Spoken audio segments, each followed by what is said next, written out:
room tour បងប្អូន GSO នេះកន្លែងគេតែកុំមើលអានេះសិលរបស់យើងញ៉ាំទេនេះរបស់គេដាក់ឲ្យយើងនេះមាន coffee station និងមាន water some water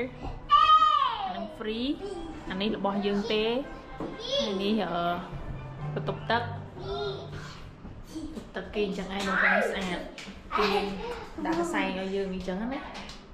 ហើយគេមាននេះដាក់តាំងហើយកន្លែងបន្ទប់ទឹកគេនេះយើង walk in មកនេះវាគេ slide ចេះកន្លែងយួរក្អាអីមកនេះ Yes baby let's go outside មក One mom. Yeah okay go mom នេះ closet គេយើងដាក់ក្អាដាក់អីមក Mommy.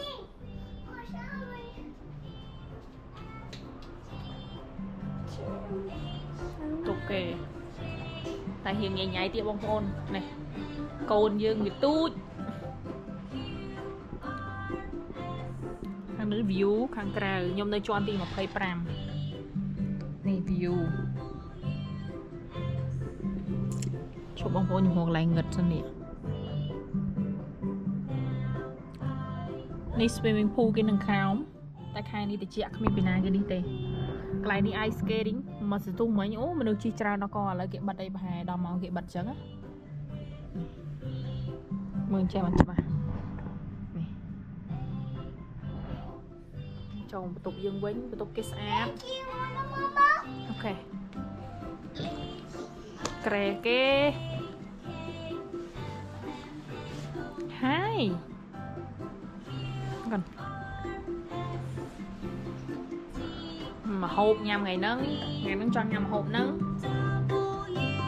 មិនសិនរបស់របរប្រើប្រាស់ទេ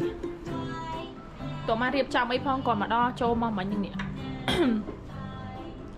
មានអីបងប្អូនស្អាតបន្ទប់គេហើយនេះសិនរបស់របរយើងញ៉ាំទេកូនខ្ញុំវាញ៉ាំផ្លែឈើអញ្ចឹងទៅ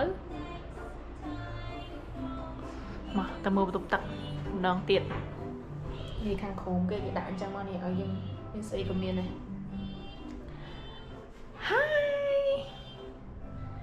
ខ្ញុំមិនដឹងកាមេរ៉ានឹងថតទៅច្បាស់ប៉ុណ្ណាបងប្អូនចាំមើលខ្ញុំអាប់ឡូតចង់ដឹងណាអូខេ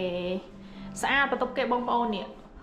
បន្ទប់ទឹកគេមកអីស្អាតនេះខ្លួនឯងគេមានរូបភាពមកផ្ទាំងចេះទេតាខាងក្រោមគេនេះគេដាក់របស់សម្រាប់យើងប្រើប្រាស់ហើយយើងបិទទ្វារមកបិទភ្លើងអីហ្នឹងមកនេះ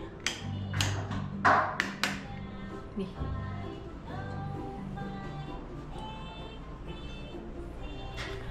Hello